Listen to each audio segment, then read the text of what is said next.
Good morning, students. Dear students, in last lecture we have discussed about the equilibrium constant. तो equilibrium constant के अंदर आपने note किया कि जब भी हमारे को कोई भी गिवन इक्वेशन मिलती है, फॉर एग्जांपल अगर मैं ये गिवन इक्वेशन लेके चलता हूँ, हैबर प्रोसेस के थ्रू आप अमोनिया की फॉर्मेशन करने जा रहे हो, यहाँ पे 2 लगेगा। तो बच्चे अगर इस केमिकल इक्वेशन के लिए हम के इक्विलिब्रियम की वैल्यू को लिखना चाहते हैं, तो आपने नोट किया this is the concentration of the product upon concentration of the reactants. Product means क्या रहेगा, यहाँ पे NH3 की फॉर्मेशन हो रही है, इसके साथ जो कोफिशिएंट लगा हुआ है इसके ऊपर पावर 2 आ जाएगी, और यहाँ पे आप रिएक्टेंट लिखोगे N2 एंड H2 की पावर आप 3 लिखने वाले हो। मतलब this is a equilibrium constant. Okay, तो आपने बेटा इक्विलिब्रियम कांस्टेंट के बारे में इस टाइप से किसी भी गिवन इक्वेशन के लिए आप इक्विलिब्रियम कांस्टेंट की वैल्यू को लिख सकते हो। ओके, तो अब हम कुछ बात करने वाले हैं कि किसी भी इक्विलिब्रियम कांस्टेंट की वैल्यू से आप किस टाइप की ऑब्जर्वेशन को आप ऑब्जर्व कर सकते हो, और केमिकल इक्वेशन के बारे में किस टाइप की आप अपने आर्ग्यूमेंट पेश कर सकते हो। ओके, तो बच्चे ध्यान देना है, किसी भी गिवन केमिकल इक्वेशन के इक्विलिब्रियम की वैल्यू से हमारे को ये बात पता चल सकती है कि वो गिवन इक्वेशंस किस एक्सटेंट तक प्रोसीड हो चुकी है। मीन्स आप extent of chemical reaction can be calculated with the help of the equilibrium constant. Clear?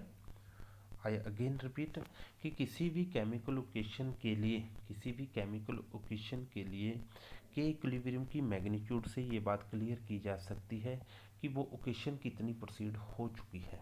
Okay, और इसके साथ साथ अब हम बात करने वाले हैं कि इक्विलिब्रियम की जितनी ज़्यादा वैल्यू होगी, इट मीन्स रिएक्शन उतनी ज़्यादा प्रोडक्ट में है, और जितनी वैल्यू कम है इट मीन्स उसके अंदर रिएक्टेंट की अमाउंट ज़्यादा है।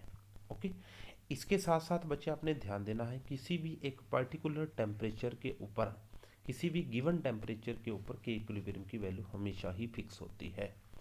ओके, मीन्स जैसे जैसे अगर आप टेम्परेचर का कोई भी इफेक्ट शो नहीं करते उस केमिकल रिएक्शन के ऊपर, तो के इक्विलिब्रियम की वैल्यू आपके लिए चेंज नहीं होगी। ओके, और इसके बाद अगर आपकी गिवन केमिकल इक्वेशंस प्रेशर की टर्म्स में है, मीन्स आपकी given chemical equation gaseous phase के अंदर है, तब आप इस के इक्विलिब्रियम के लिए केपी वर्ड को चूज करने वाले हो। बिकॉज आप सभी बच्चों को बहुत अच्छे से पता है कि जब भी कोई given chemical equation in the terms of gases phase में होती है, तब प्रेशर को हम ऑब्जर्व करते हैं। तो बच्चे ध्यान देना है, जब भी आप केपी वर्ड को यूज़ करने वाले हो, आपने बिल्कुल जैसा कि आपने के इक्विलिब्रियम केस के अंदर टर्म्स को यूज़ किया, वैसा ही आपने इसके अंदर नोट करना है।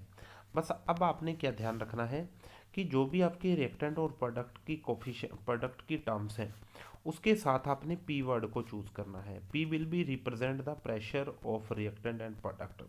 फॉर एग्जांपल आप देख सकते हो, यहाँ पे मैंने लिखा पी के साथ डी लिखा, पी के साथ सी लिखा, where P D represent the concentration of D, concentration of your product D, and PC represent the concentration of reactant, concentration of a product C, और इसके साथ साथ small d and small c are the coefficient of product. और on the same way आप reactant के case के अंदर ए और बी जो आपके रिएक्टेंट के कोफिशिएंट है, उनके साथ पी वर्ड को चूज करोगे, and P represent the given pressure, means pressure की टर्म्स के अंदर रिएक्टेंट की कितनी कंसंट्रेशन ली गई है। अब जो मोस्ट इंपॉर्टेंट क्वेश्चन जो जनरेट होगा, what is are relationship between K P and K C. Means जब आपका गिवन रिएक्टेंट प्रेशर की टर्म्स में है, मीन्स गैस फेज के अंदर है, और जब आपका रिएक्टेंट आपकी केमिकल इक्वेशन लिक्विड और सॉलिड की फॉर्म में है, तब के पी और के सी के बीच में क्या रिलेशनशिप बनेगा। तो बच्चे इस रिलेशनशिप को आपने सीधा ध्यान रखना है कि जो Kp होता है दैट इज इक्वल टू के सी आर टी की पावर डेल एन रहेगा। Kp इज इक्वल टू के सी आर टी की पावर डेल एन रहने वाला है। ओके, इस रिलेशनशिप को आपने बहुत अच्छे से ध्यान में रखना है। यहाँ पे इस टर्म्स को, इस रिलेशनशिप को आप ड्राइव भी कर सकते हो। फॉर एग्जांपल ये आपके पास गिवन इक्वेशन है, इस गिवन इक्वेशन का बच्चे आप स्क्रीनशॉट लेके इसको बहुत इजीली बता सकते हो कि आप Kp और Kc को किस टाइप से रिप्रेजेंट कर सकते हो। ओके, तो आपने डायरेक्टली इस रिलेशनशिप को यूज़ करना है कि के पी इज इक्वल टू के सी आर टी की पावर डेल एन होता है। के पी हमारे को पता है equilibrium constant in the pressure terms रहेगा, और के सी जो रहेगा आपका जब भी आपका रिएक्टेंट एंड प्रोडक्ट लिक्विड और सॉलिड फॉर्म में रहेगा। और R and T, R is a gas constant, T is a temperature, and where del N is a, जो आपका जो डेल एन है यहाँ पे इस केमिकल इक्वेशन के अंदर, that is the change in the number of moles, change in the number of moles when reactant goes from reactant to product. जब रिएक्शन बेटा जी रिएक्टेंट से प्रोडक्ट की तरफ जाएगी तब कितने नंबर ऑफ मोल्स चेंजिंग हो रहे हैं। फॉर एग्जाम्पल अगर हम बात करना चाहते हैं, फॉर यहाँ पे बेटा मान के चलो N2+3H2 आपको गिवन 2NH3 प्रोवाइड कर रहे थे। अगर इस केमिकल लोकेशन के लिए मैं डेल एन की वैल्यू फाइंड करना चाहता हूँ, तो आप देख सकते हो प्रोडक्ट के लिए जो नंबर ऑफ मोल्स हैं दैट इज़ 2, और रिएक्टेंट के लिए जो नंबर ऑफ मोल्स हैं 3 + 1 कितना रहेगा 4, 2 - 4 हो जाएगा, मीन्स ये -2 के लिए इक्वल डेल एन की वैल्यू जो change in number of moles आ रहे हैं दैट इज इक्वल टू -2।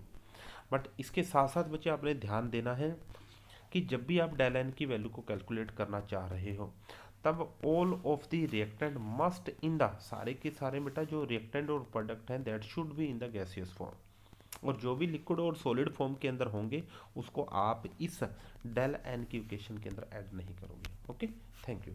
तो कल के लेक्चर के अंदर हम ली चैटलियर प्रिंसिपल को पढ़ेंगे, that is also most important topic. Okay.